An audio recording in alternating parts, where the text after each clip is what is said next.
आप देख रहे हैं दैनिक हालात राष्ट्रीय समाचार पत्र एवं चैनल।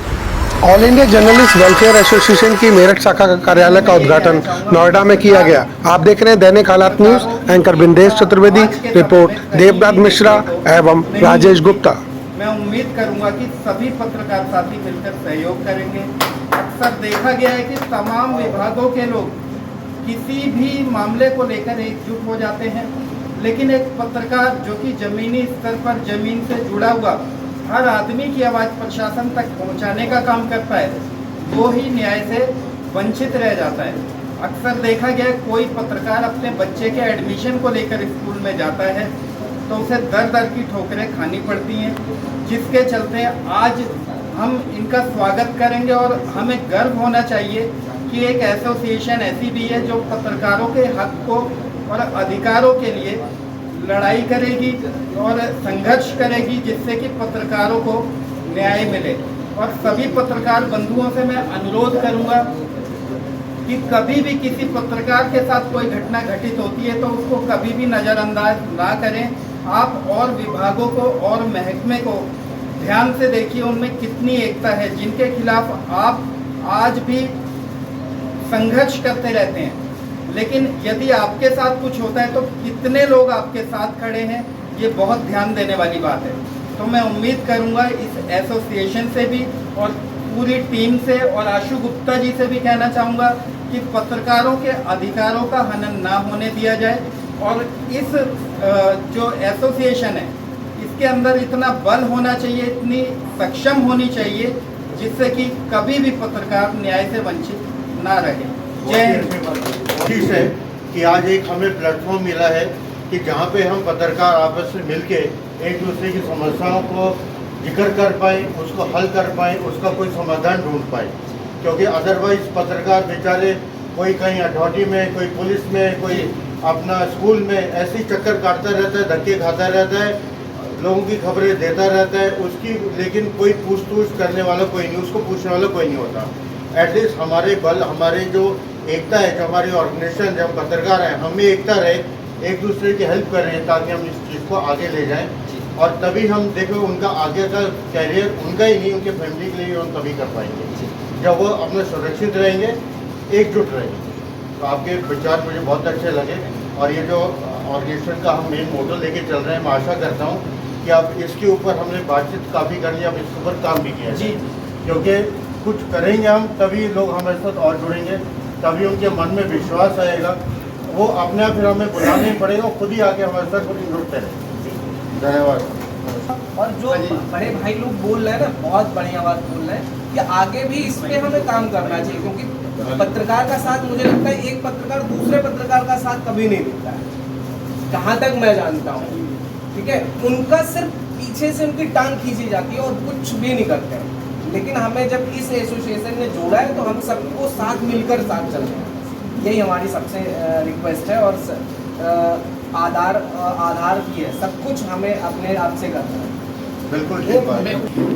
जो भी हमारे ये बात सकती हैं, हमारे भाई बंधु हैं, सबसे पहले मैं इनका बहुत बहुत स्वागत करूंगा, जो कि आज ये अपना बहुत कीमती समय, जो आज समय नहीं है किसी के पास, जिस कीमती समय में से समय निकाल करके आए हैं। और सबसे बड़ी अहम बात ये है कि जो हमारे मीडिया बंधु आकाश मौर्या जी हैं, संजय हैं, ये मैं आज से नहीं जानते हैं, बहुत समय से हम इनको जानते हैं, ये भी हमें जानते हैं। हमारे संदीप गर्ग जी हैं, इन्होंने जो कहा है वो आकाश मौर्या का जो समर्थन किया उनसे भी बढ़ करके समर्थन करते हैं कि आज हमें बहुत हर्ष की, मतलब हर्ष का विषय है जो कि आज इन्होंने जो ऐसी बात संगठन को लेकर के कही है। लेकिन ऐसा कहीं बहुत संगठन आए और संगठन चले गए। हम मेरठ मंडल के कभी अध्यक्ष किसी संगठन से हुआ करते थे, मैं आज आपको चर्चा बता देता हूँ। इंदिरापुरम थाना पुलिस हमारे लड़के को फंसाने जा रही है झूठे केस में, हमारी पत्रकारिता को लेकर, मेरी सच्चाई लिखने को लेकर के। तो उस समय वो पल हमने कैसे झेला वो हम ही जानते हो। संजय भी गए थे उस मामले में, संजय गए थे, मैं गया था, ये गए थे, इन्होंने भरपूर मदद की। लेकिन वो बहुत नालायक इंस्पेक्टर था जो इनकी बात को नहीं माना और ना हमारी बात को माना। आज के मुकाबले को लड़ रहे हैं गाजियाबाद कोर्ट में। तो हम तो यही चाहेंगे, अगर एक ये सीख है तो हम उस सीख से झाड़ू नहीं लगा पाएंगे। और वो इतनी मोटी सीख हो जाती है तो शायद हो सकता है अगर कूड़े का इतना ढेर होगा तो उसे भी हम सपोर्ट करेंगे। बहुत अच्छी बात है। अगर इन पथ में हमारे मीडिया बंधु को शायद हो सकता है कि हम इतने ही लोग गौतम बुद्ध नगर नहीं उत्तर प्रदेश को हिला देंगे। उत्तर प्रदेश को मैं वादा करता हूँ।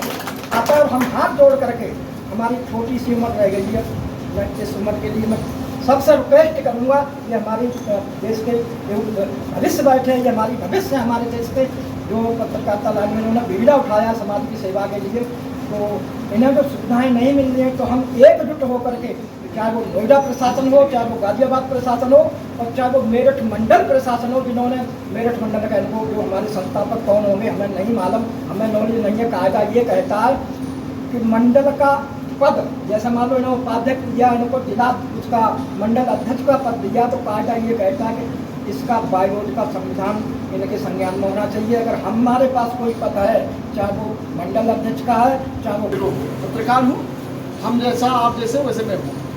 जो संगठन बना है इसका उद्देश्य क्या है, मैं बार बार कह रहा तो उद्देश्य हमें पता होना चाहिए। जब उद्देश्य पता चल जाएगा हमें खुद पता चल जाएगा कि हमारे ही वेलफेयर के लिए बना है। अगर वेलफेयर के लिए बना है तो अकेले कुछ कर नहीं सकते। ये हमारी उंगलियां 5 हैं, 1 2 3 4 5, कोई भी आए इसे फोड़े, लेकिन अगर ये एक हो गई तो ये क्या बनेगी, मुक्का। फोड़ेगी नहीं, ये फोड़ेगा। तो हमें संगठित होना होगा, लेकिन थोड़ा सा उद्देश्य अभी भी मैं समझ नहीं पा। वेलफेयर तो है, आओ सोनम तुम भी आओ यहाँ पे। जो भी आपके मन में है।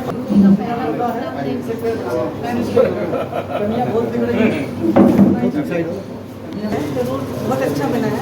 बहुत सारे ऐसे संस्थाएं बनी है, लेकिन सबसे बड़ा उद्देश्य क्या है, मुझे जिस बात से सबसे ज़्यादा तकलीफ। आप देख रहे हैं दैनिक हालात न्यूज। सब्सक्राइब करें दैनिक हालात ऑन YouTube। आप हमारी वेबसाइट पर भी ये चैनल देख सकते हैं, दैनिक हालात न्यूज़.simrit.com।